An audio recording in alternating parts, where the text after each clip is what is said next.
we need to stop lying to ourselves about the things we claim we're bringing to the table when it comes to relationships and dating. Because we know damn well we say that we're bringing something, but in actuality, we don't really do that. And it's interesting because in recent time, as I'm going through this weight loss journey, I had a thought in the back of my mind. I said, well, you know, you've done some things to improve yourself externally. You've done some things to improve yourself internally. You've done a lot of internal work and really done a lot of self-reflection. So maybe it might be a good time to see what's out there. And so I venture on to the place where everybody goes, which is online dating, and then start to see just how damaged people can really be. And I start to see just how different this life has become, and dating in general has become post-COVID. Before COVID, right before COVID, I would say, maybe about a year and a half, I was in a relationship, rather in and out of one. And so when COVID hit, obviously, either people was doing the whole pandemic, I'm trying to find love type thing, or if they weren't doing that, they were, you know, on a solo, trying to figure out life from a single perspective. And I think a lot of us have kind of like settled on the idea of just staying single, because it's kind of like one of those things where everybody looks at it from this angle of, well, I'm single, I feel like I've achieved this level of success on my own. I'm looking for somebody that I want to share not my financial wealth with, but want to be able to share whatever they feel like they can share with their life how do I say this, like, y'all get what I'm trying to say, right? Like, you want to share your life with somebody. You want to, everything that you have in your life right now, you want to do what you can to be able to accept someone into that lifestyle. More or less what I was saying is, you want to share your life with someone and you want to see how well they can fit into the life that you already have to offer, or at least the life that you're living in. We got to really try to think a little bit more about the way our lives are structured, and then try to figure out, can we really fit somebody into our lives? Because, you know, it just seemed like recently I noticed that there's been a lot of different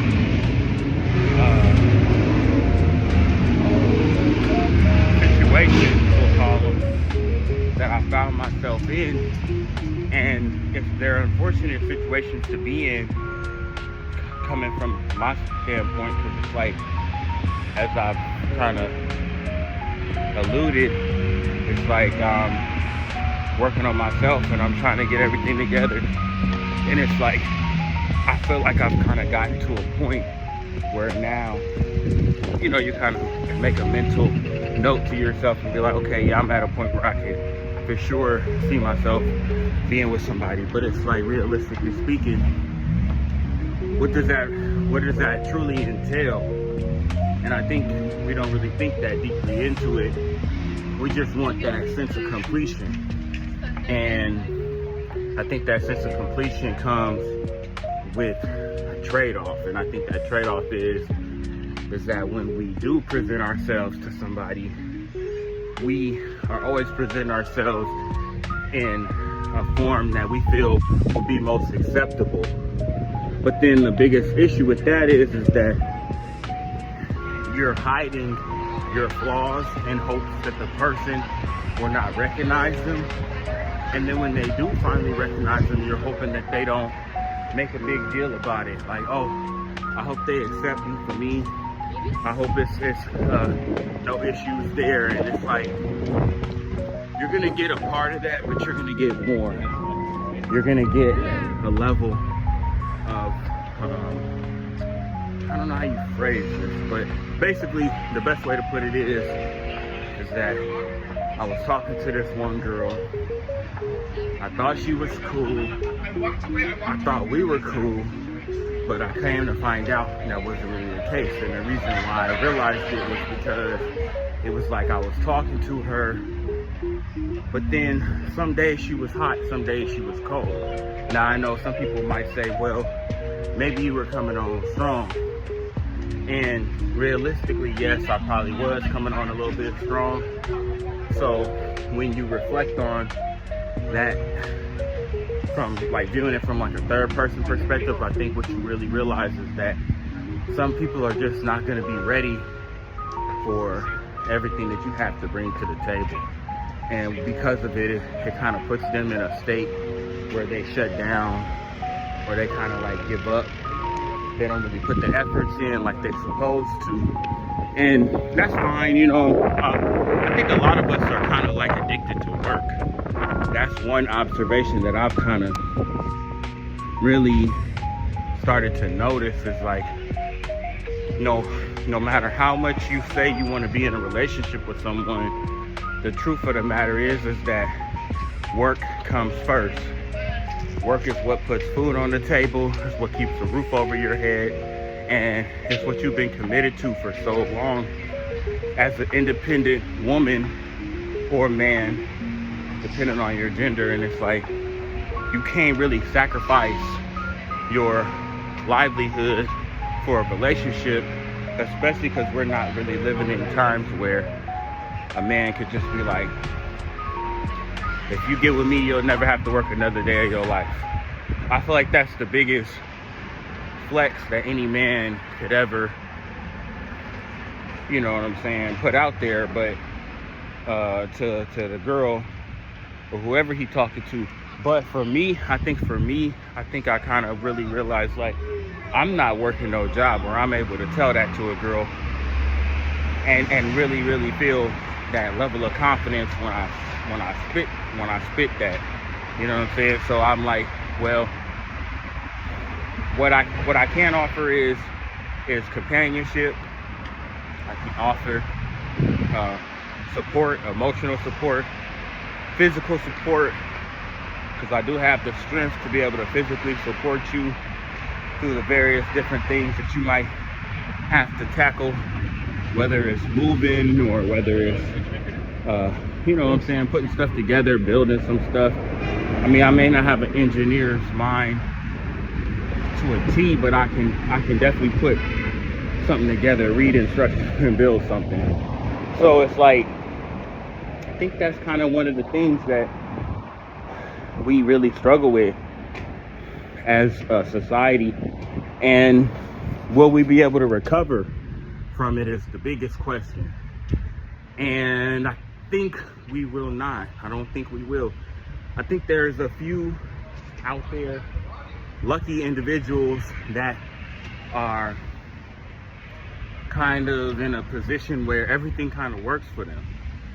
You know, they meet somebody, they click with them, everything is perfect, they don't have any issues compatibility wise, and again, like, it just all kind of smoothly comes together.